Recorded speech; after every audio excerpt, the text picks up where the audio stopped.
We did it. Na na na na na na na. We made it to the weekend.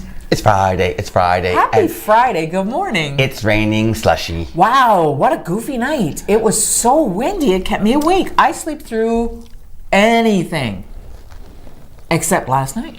Well, I didn't hear it. But because you're exhausted. There's an explanation for why you heard that big wind last night.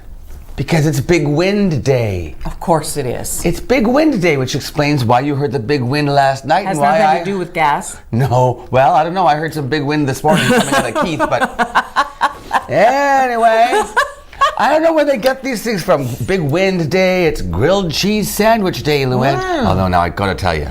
I had a craving for grilled cheese during one of my pregnancies. Did you? One day, I had 4 of them.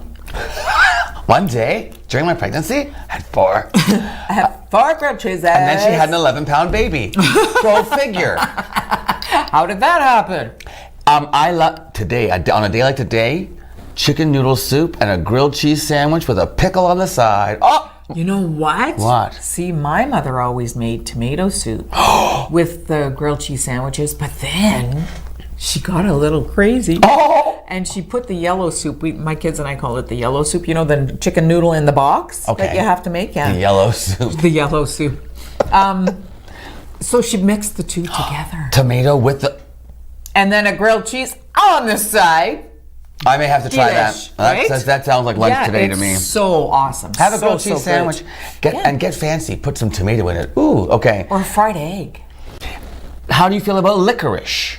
I like red licorice. I do too. Not the black? I don't mind the black, but if it's too strong, it's yeah. I like fennel and like licorice flavor. Interesting you should say that too, because... It's fennel day!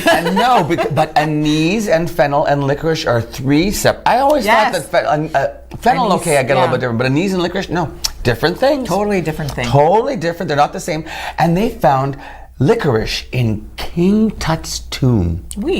I know. It was like in the corner of his mouth, and a little bit of red drool coming down there. He's like, licorice.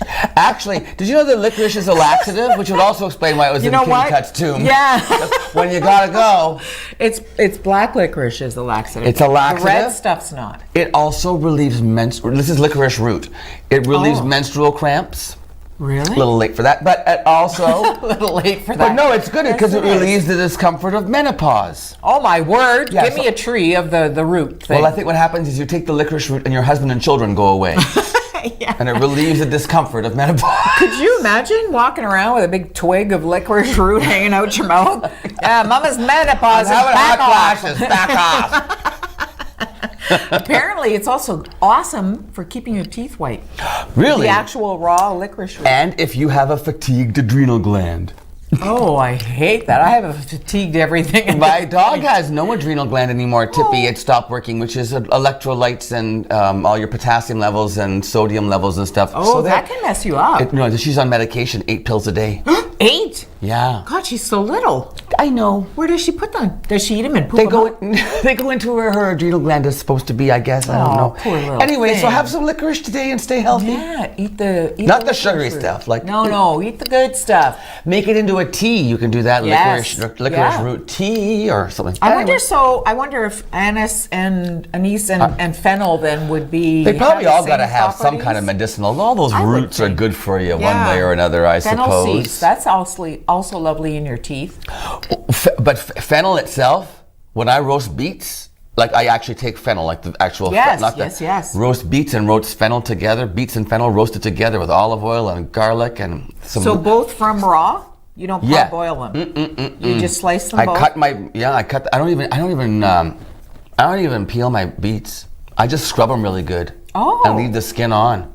You're lazy, eh? No, because I think it's heartier. And then you know what? And that's where all the nutrients are. Yeah, and then so the garlic, and then I take some lavender, crush lavender and rosemary and sprinkle it over, and olive oil, and you roast it in a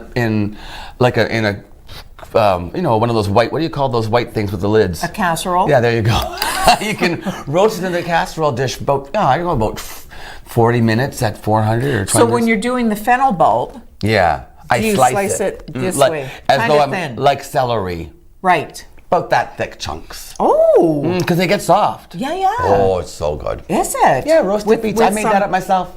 Really? I'm going to have to try that. The lavender and the rosemary sprinkled on top, that's kicker. I don't have lavender. I'll lend you some. Awesome. You know what? Jim hates both of those. So I'd have to eat them for like a week. You'll enjoy it. And cold in a salad the next day. Oh, stop it. Cold in a salad the next day, I'm telling you. Oh, I am so buying some of that. Yeah, and you know what else is nice? Because when you cook it in the oil, all the red and the flavor gets into the oil. So you can see the oil and drizzle it on your salad when you put the cold stuff on it the next day. Or just drink it from a glass. You think oil. Ooh, yuck. Right? Ooh. Tui. Michael Avenatti, have you heard? Could this guy be more of a skunk? They did a grand jury. Yee. 36 counts. He's been indicted. He ripped off a quadriplegic. Of $4 million. Can you imagine that? What kind of man is that? I might have been paraplegic, but I'm not. I have paraplegic. Okay. It was a settlement against the LA County in 2015. The settlement was for $4 million, and the guy never saw any of it. Michael used it for his lavish lifestyle. Like a boat? The guy owns a boat? Hello, this week the feds seized his $5 million private jet. Yes, yeah. You know what, He could spend 335 years in prison if he were found guilty on all counts. I wonder if he'll live that long. I don't know. You know what, though? When I was reading that initially... Yeah. And I mean, that's only one, the paraplegic. Yeah, there was others. There were tons of others. Yeah. Hence plus the 36 plus the Nike thing. Yeah, where he's blackmailing. So the person who receives the settlement is aware they've received the settlement.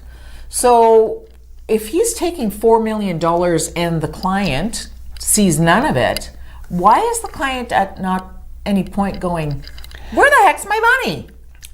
Maybe I'm only assuming the client did not know. Maybe he thought it was still in litigation. Maybe he never was honest. But I don't know. Maybe he just lied. I bet he just lied. Because you don't have to go to court. You know, your lawyer goes for you. So how would he know if Avenatti lied?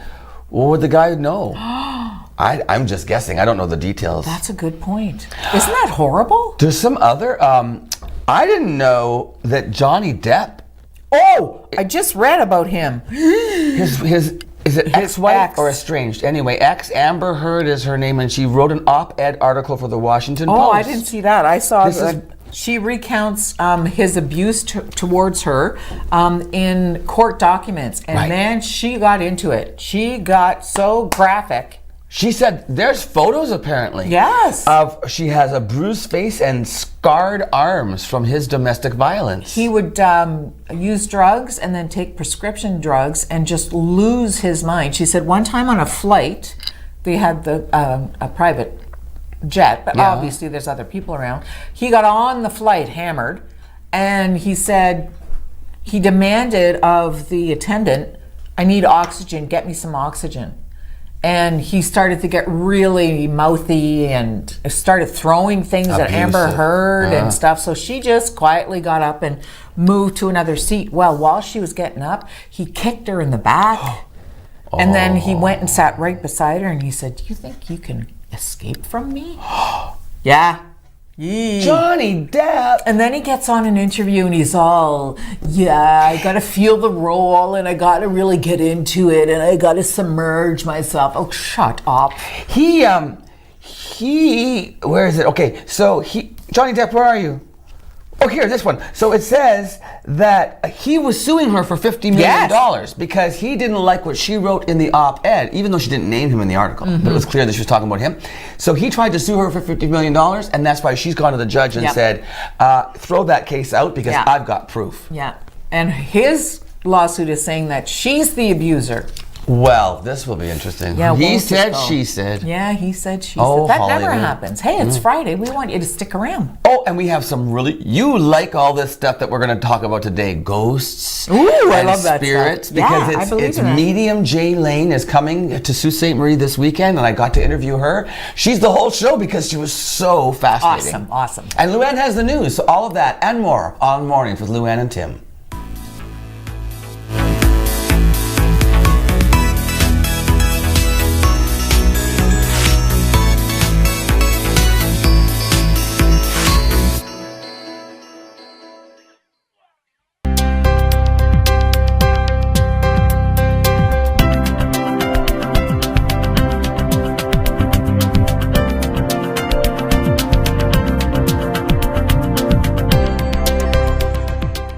Welcome back to Mornings with Luann and Tim, and joining me now via Skype is medium Jay Lane from Sudbury, Ontario, and I am so pumped to talk to you, Jay. We just had a little pre-interview chat. I find you to be absolutely fascinating, and I'm so glad that you're coming to Sault Ste. Marie. I'm excited. Thank you so much for having me here today, Tim. Now, you're coming here on April 14th. You'll Yes. be at Quattro from 7 p.m. to 9 p.m. Yes. Let's talk a little bit about your past, Jay. So you are, people call you a psychic, people call you a medium. You have clairvoyant talents, clairaudio. Is that how I say it, clairaudio?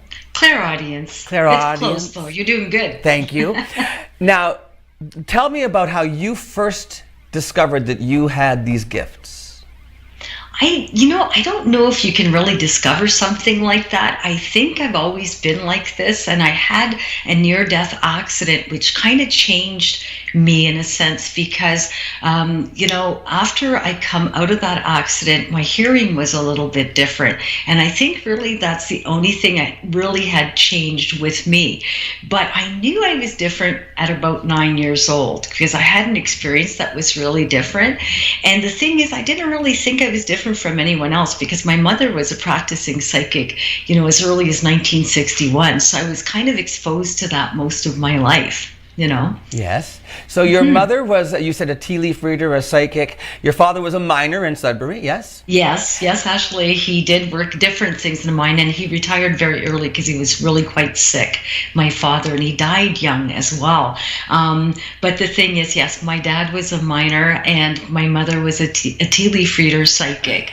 And she was just absolutely amazing, but she had quite a large clientele, and every day I would watch people come over, and my mother would do readings for them, so I loved it. So I thought that was normal. The story goes, though, that your father was not the most supportive when it came to the actual gifts. He liked the fact that it was an income for your mother, and that was great, Yes. but he didn't really buy into the whole psychic phenomenon. Is that correct? Well, my dad didn't mind my mom doing readings so long as she used a teacup, but the minute the teacup went aside and she started telling people how she felt, he used to just kind of shun that and say, you can't do that. You have to use something. And when I started doing readings very young, I wouldn't use tea leaves because I didn't know how to read them. I couldn't figure it out if you paid me. And I tried to learn them, but I couldn't. And the thing is, my dad used to get really upset with me, and I understand it now. But at the time, it was really difficult for me because I didn't understand why he didn't want me to be myself and to be happy. But as I grew older, I realized that, my circumstances and being in the 60s and that kind of thing, he was just trying to protect me because people thought it was a little strange not using cards or not using tea leaves to be able to tell people what I was sensing. You also got in trouble when you were 9 years old. You talked about an incident. Once again, people not appreciating or understanding the gift that you had, and you not understanding why it was so wrong for you to just say what you were hearing and feeling. It was in a grocery store. Can you share that story with us? Yes, actually, it was in 1969, actually. And I still remember it because I got the licking of my life. My dad spanked me when we got home, but again, I understand why, but what happened was we were just in the lineup waiting to put the grocery order through on the grocery belt, and it was a Dominion's grocery store. I still remember it. And there was a lady in front of us, and I could see all of a sudden out of nowhere, this half a man, I don't even know how to explain it, but it scared the living daylights out of me, just popped out of nowhere, and he was talking to her. And not only can I hear him, I could feel what he was feeling, and I started to cry. I was only 9. I started to cry, and I started talking to the lady in front of me, and I called her Tun, and I said, Tun foots mange, and that means you have to eat. Then I told her she hadn't eaten for 3 weeks, and I was bawling, but she wasn't looking at me. She was just putting her stuff away, and when I said Tun again, she turned around, she says, are you talking to me? And then I told her, Jerry said you haven't eaten in 3 weeks, you need to eat. She ran out of the store, my mother in tow, and my dad grabbed me by the collar. So when we got home, I got a licking for a few reasons. First, get and talk to strangers. Secondly, people are not going to believe that kind of stuff, and people were going to think I was crazy. They were going to lock me up in North Bay. So for years, I thought I was going to jail, and that there was a big jail in North Bay for kids like me. But I didn't understand it. But I got a really good licking to the point where I couldn't even sit down for a good week. And so I remembered that. So I learned to keep quiet, and it didn't last too long. Once I was a teenager, I started getting a little rebellious, and of course, started to do my stuff again. But I learned to be quiet, but it was really quite an experience. I understand now that my father was trying to protect me, because, it's the 60s, we lived in a very French Catholic community. And the thing is, it was shunned upon. Yeah. Especially, being Catholic, it was just like a big no-no, and I can respect that. Mm-hmm. So that's basically what happened. But it also changed my life too, Tim, because it's what I learned from it. I learned to be myself. I learned that I couldn't live my life. I had to be quiet for so long, but I couldn't live my life being quiet, not being who I was.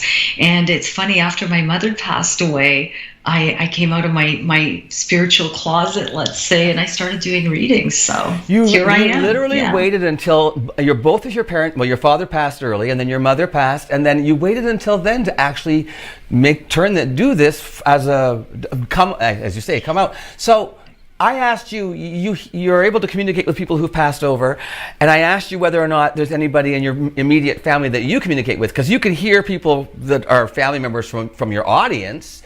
You can hear complete strangers. Sometimes you're just walking along and something will come to you.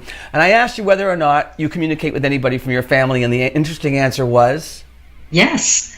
Yeah, my dad, your actually, dad, of all people. Which is the strangest because my mother and I were so connected. I mean, we talked about aliens, we talked about ghosts, we talked about everything taboo we could possibly talk about. We always did. My dad was always, be quiet, but my dad comes through a lot. It took a long time for my dad to come through to me, but my dad does now. And it's funny because I have dreams that are premonition dreams, which always happen usually within 2 to 3 weeks of having that dream. But my dad is quite accurate. He's warned me of a couple of quite big events that have happened in my life, and they were very public. I made it very well known what was going on and what I was feeling. And when these things happened, it was quite shocking to the family, but I wasn't surprised because my dad told me.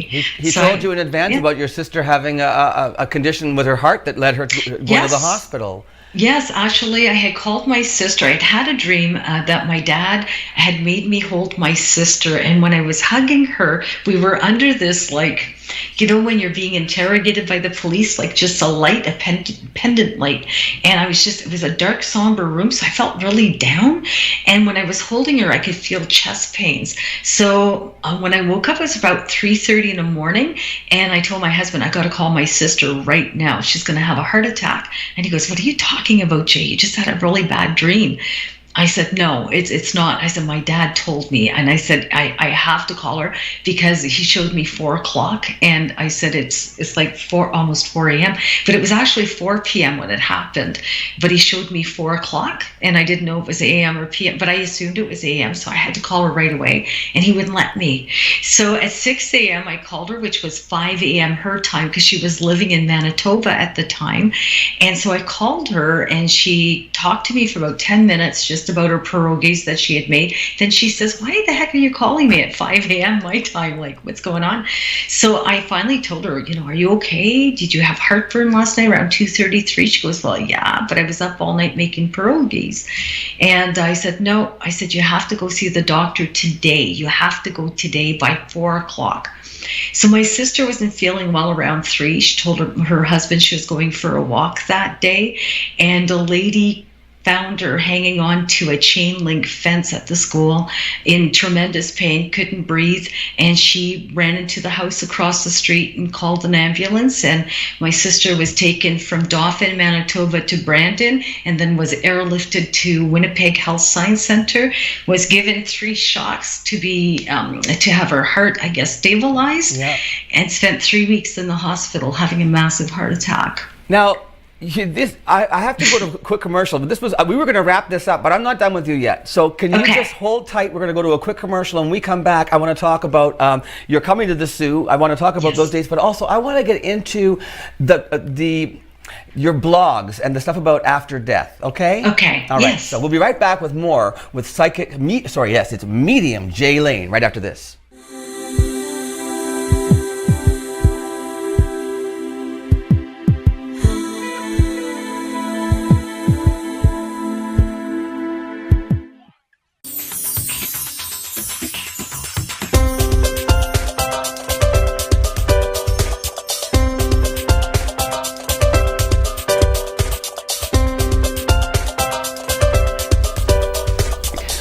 So if you want to see the rest of that interview with medium Jay Lane, it's going to come after the news. She's stunning. Yeah, super nice. We chatted on the phone for about 10 minutes after the Skype interview was over. She's really fast. She did a bit of a thing with me. She saw some stuff.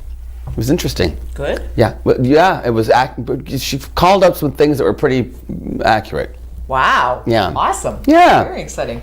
Speaking of exciting, yes. Ellen DeGeneres show every single day, right? Every day. That's a lot of work. I don't get to watch it. It's a lot of work. Sleeping. Yeah. Emma Thompson, Dame Emma Thompson, was on her show talking about how interesting it is when in the UK you are knighted. Yeah. Or you're damed. Yeah, she says, and so you're damed and the guys get sir. So she says, the second you say Dame Emma, she says, the first thought in your head is, she drinks. Dame Emma. Hilarious. Is she funny, yeah? She talked about how when she went, Prince William is the one, and she got 2 pins. Oh. And she said there was a little bit of a nipple moment. Ah, what? No. Because I guess he was pinning her and somehow with the nipple thing. Grazed. Maybe he grazed. So she said it kind of hurt. And she wait, he pinned her nipple? Don't even tell me that. No. She says I'm pretty low slung these days. So she says I made a bit of a squeak. So she says, and then there's another pin coming. And he pins it underneath. She said, that one really hurt. And she said, I made an inappropriate noise in Buckingham Palace. That's funny. And she also got hecked because she was wearing running shoes. Oh! With a gown? I don't know, I guess. So she's hilarious. They don't do they use the sword? I don't know. They do that with the guys. Yeah. Do they still do that stuff though? Yeah, they do. Does the Queen literally have to? She's 89. Prince William's doing the coronet. Well, that's good because she can't lift that freaking sword. And then drop it. Okay, sorry about that, Emma Thompson, the late Dame Emma Thompson. Liz, get somebody else to do it for you. Ashley Judd. Now you have big news. Huge announcement. She was speaking at Women in the World Summit in New York. Okay. Very recently. And she talked about how she's a rape survivor, and she also talked about how she had an abortion after she was raped. She was raped 3 times, and after one of the rapes, she found herself to be pregnant and had an abortion. And this all led to Georgia's recent legislation banning abortions if a fetal heartbeat is heard. That's right. She says, you know what, sometimes a fetal heartbeat can be heard and you might not even know you're pregnant.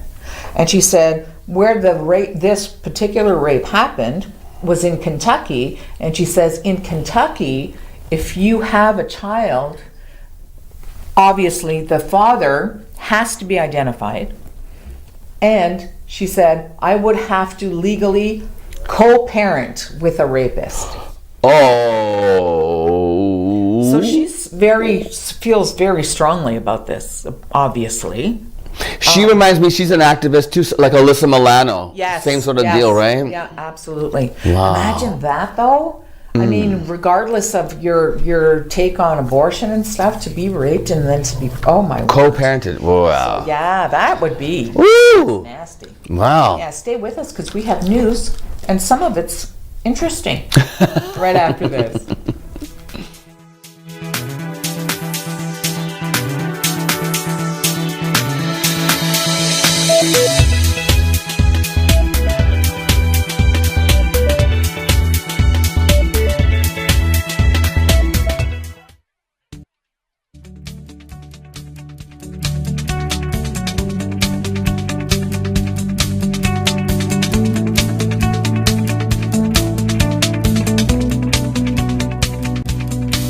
We are back, and we are with Skyping with Medium Jay Lane from Sudbury, Ontario. Jay's coming to Sault Ste. Marie on April the 14th. She'll be at the Quattro Hotel from 7 to 9 p.m. Tickets are $50, and that is money well spent because I think you're brilliant. You have also done work with police officers in investigations, correct? Yes, I have. You've helped identify, locate some bodies, sadly, but you've certainly brought closure to some families, which is quite amazing. You have a lot of connections in the States, in Hollywood. How did that happen? Oh my God, it's a funny story, but I met a lady by the name of Yvonne, who was from England and asked me if I could do a reading for her and her sister. And I said yes. And I said, how did you hear about me? She goes, well, a friend of mine who writes songs for Michael Jackson and for, I forget who else, told me about you because he had seen you online. And so when the screen came on and I did a Skype with these two ladies, one was Shaka Khan. Oh, for heaven's and sakes. it was her sister. And then, oh my freaking God. And so from there, I became very close friends with the family. Her sister actually managed me for a year, which was amazing, and managed Shaka as well. And so I did all kinds of different projects. I was like the prize reading, let's say, in the tribute to Prince, when they did that to him after he had passed away. I was the grand prize reading in the goodie bags for all the celebrities. I started doing readings. I met a really good friend of mine now who's called Lorelei McBroom. When I met her, she was with Rod Stewart. She was singing backup with Rod Stewart. But it was interesting because I was always a big fan of Pink Floyd and a big fan of the Rolling Stones, and she and her sister actually did backup vocal for Pink Floyd, and she sang with the Rolling Stones for 3 years. So I encouraged her to start a jewelry line, and we've been best of friends for about 9 years now. But it's amazing. I mean, I can go on and on. I have a list of country stars, a list of you rock spent and time roll in Nashville. stars. Yes, you were in Nashville for a while. Yes. And I was mentioning some of the comments on your website, which is, what is it? What is your website URL? Mediumjlane.com. Okay, so I saw that there were a lot of designers and stylists, and you were saying, well, because when you're working with celebrities, you meet their stylists, and the stylists want in on it too, and then other stylists know each other, they pass it on, and then the celebrities that work with the stylists hear about it. And that's right. It's really word of mouth and reputation. It's crazy. I mean, and you could tell who's who, after a while, because there's different stylists that I've met. But yeah, it's been amazing. So we're talking a lot about the glamour and the celebrity and the wow factor. But basically, Jay, what you're doing is you're helping people. So let's talk about that. That's it. Yes. Tell me a little bit about how what you do can comfort and bring help to people. I think what I do that's really a little bit different is I educate people about death, because I've been dead. And the thing is, every day we don't die, but every day we have little accidents or we stub our toes, that kind of thing. And when we think of death, we think of it as being so final. So what I do is, especially in shows, I can make people laugh because I'm quite a comedian, and I have a really sick outlook on life, but people understand it when they know me. But I explain that to people. We laugh, we cry together, we celebrate together, and it's kind of interesting. But when people are educated, a lot of videos will do shows and they'll just channel quite a bit, and I understand that. But I like to take the time too to explain different scenarios for different deaths and what would have happened to a person. So let's say someone says, well, my mother suffered so much, and I can't get over that. They have to understand that people don't remember dying, just like they don't remember being born. And so when we go over that, we explain why and the reasons around that.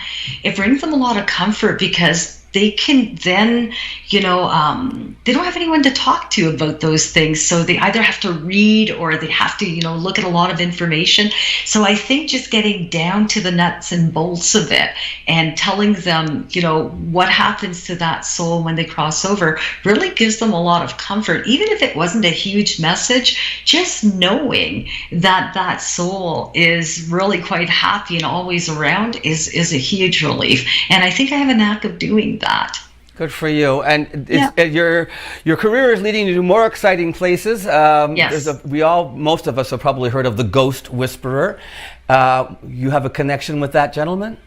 I'm very lucky. A couple of years ago, I I rated top percentile of over 700 readings worldwide with an agent who's been managing the likes of James Van Praagh, Lisa Williams, Monica the Medium, Danny Blue the Mentalist, James Twyman, Debbie Ford. I mean, I could go on, Ariel Ford, I think, but I could go on and on. These are all New York bestsellers, and here I am. I don't have any books, I don't have anything like that, but I'm sitting on that roster as the only Canadian because of the way I placed top percentile. I was tested, and the thing is, I'm really excited because James Van Praagh is someone I'm going to be touring with in September. And he is syndicated, of course, in 57 or 58 countries with The Ghost Whisperer. But what's so special He was just about on Ellen, James, wasn't he? Pardon? Wasn't he just on Ellen? He was on Ellen, I believe, not long ago, and on The View. So yeah, he's just amazing. But what I love about him is that he's made me feel normal. I've been following this guy for a number of years. He's a masterclass medium. He teaches worldwide. He's a well-respected leader. And for me to go out with another medium, my very first try, having him, he's been like a mentor to me without knowing it. He's, such an inspiration to me, and I am so excited. You have no idea, to be, going on tour with him. So we're going to be touring Ontario, and I'm really excited about it. So look out September. No kidding. Well, I'm going to say look out April 14th, Sault Ste. Marie at Quattro Hotel from 7 to 9 p.m. And it's only $50. And if Jay's going to be touring with these big wigs now, her price is probably going to go up. So now's the time to get in there. But you know what? I got to tell you, there's a mingle after. I'm doing a VIP event at no extra charge in Sault Ste. Marie because I was there a few years ago, so it's my second time. Yeah. But I wanted to invite people to come and mingle with me and to come and chat with me after the show between 9 and 10. So, there'll be a mingle afterwards. So really excited. I want to go. Okay. Jay, tell me, will I be there? You should know. Yes. Good. All right. Thank you so much for your time today. You're very, very welcome. And thank you so much for having me on today. Really can't wait to go and see all the wonderful people at Sault Ste. Marie. April Thanks 14th. again. We'll see you then, Jay. Thank you. Okay, we'll be back with more Mornings with Luann and Tim right after this.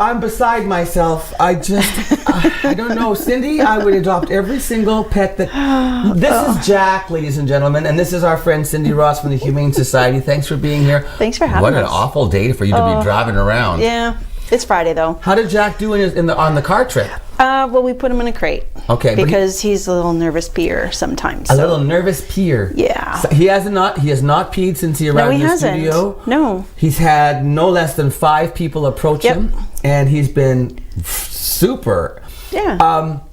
He came, you hear the adoption stories about somebody opens their door and there's a baby in a basket with a note. That's Jack. That's Jack's story. That's Jack. Tell me what you think and what you know about Jack. Well, he's about a year old. He's not fixed yet, but we're going to have him neutered before You're going he to goes get home. snipped. Yeah. That might help the peeing. It might. Yeah. His note said he was good with cats, dogs, kids. Good with cats, dogs, and kids. Jack, you got a lot of things going for you, buddy. He has a little bit of anxiety. Okay. So... But But he's not. I mean, this is all brand new. There's lights and people coming and going. Well, look at him. He also seems fine. He learned a trick while we were here. Yeah. He was sitting on his haunches, taking a treat, sitting pretty. Question: He's what breed do we think? He is a Jack Russell Pug. A combination Jack Russell Pug. Now, this is another thing that you and I have noticed since you've noticed it because you've been spending time with him, but. He's not as hyper as most Jack Russells. No. He didn't get that part of the mentality. No, not that we've seen yet. And he's still young, so I think if he had that think you'd see it. You'd see it by now. Yeah. Beautiful coloring. I don't know if you can see. Look at the freckles. Show us your beautiful face. Look at that face. He's got freckles everywhere on his ears. Honestly, Jack. So we don't know what the story was, why the family couldn't care for him. We don't know. But at least they did you the favor of a note. Yes. Giving them some background. That's what we say. Even if you give us their name, give them something that they can connect with. And he does, like you mentioned before we went on, he knows his name. Jack, you do, don't you? You know your name. Yeah. So he's crated, you said. He's been trained? He's been crate trained. Which means that he could sleep in a crate in the house in the evenings? Yeah, and sometimes, like, there's two sides to the crate issue with everybody. And I always say to even just offer it for them, not necessarily put them in and close the door, but just have it there with their comforts. Because a lot of them do find squeezies or their chewies. their toys, whatever. Blankets. They do find comfort in a crate. Because it gives them a sense of security, it's like safety. denning.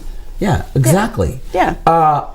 So, but what about if somebody weren't going to be home in an app like for a couple of hours? Would you recommend that he be okay in a crate, or do you know? Oh yeah, they can be. I mean, and obviously, I think that they have done that with him. If they mentioned that he's crate trained, maybe there's a reason they don't leave him loose. Maybe because perhaps of the he peeing. misbehaves. He could pee. He could be a chewer. And that, he hasn't demonstrated any negative impulses since he's been here. No.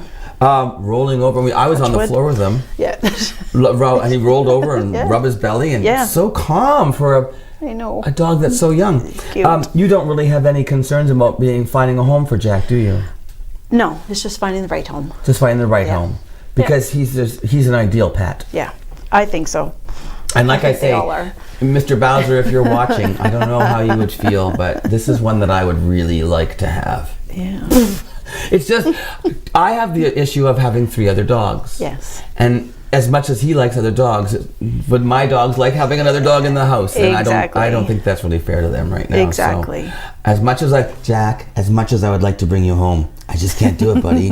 Those eyes, though. I know. He's a heartbreaker. So the adoption fee is $120. $120. Yes. And that includes... The $30 adoption fee includes their shots, deworming, just a general health check, and then $90 if that goes towards their spay or neuter. 90 goes towards. So you would be getting him spayed or neutered though already. We are. So that's a savings, really. It's a huge savings. Because spaying and neutering is like 200 and something, isn't it? Oh, easy. Really? Easy. Like the majority of the dogs that we have at the shelter are much larger than this, and we're usually looking at $500 to $600 surgeries. So you're really getting a deal. Whoa, that's an amazing deal. Yeah. Jack, you're cheap at half the price. You just got a new kitten in your house, you were saying. I did. Couple of sleepless nights we've been having, but she's a treat. It's interesting to hear that because you work with animals all the time, and to hear that you experience the same thing that most of us do. Absolutely, yeah. And like I said to you, I was a foster failure. Foster failure. I had her since before Christmas and couldn't bring her back. Couldn't bring her back to the town. So she's being integrated in with our crew. And what did you call her? Her name's Betty Boop. Yes. Well, Betty Boop's a lucky girl, and you know what, Jack? You're going to be a lucky boy, and someone out there is going to be a very lucky family to get this beautiful dog. So he's just so calm for this little baby in a strange environment. I know. And even if you pee a little bit, it's just pee. Yeah. Right? Yeah. Well, be safe out there, Cindy. The roads are terrible. Yes, they are. Enjoy your weekend. Yes, you too. And we won't see you next week because it's Good Friday next week. Good Friday, so have a happy Easter season. Same to you too. And we'll see you in a couple of weeks. And we'll see you right after this break on Mornings with Luann and Tim.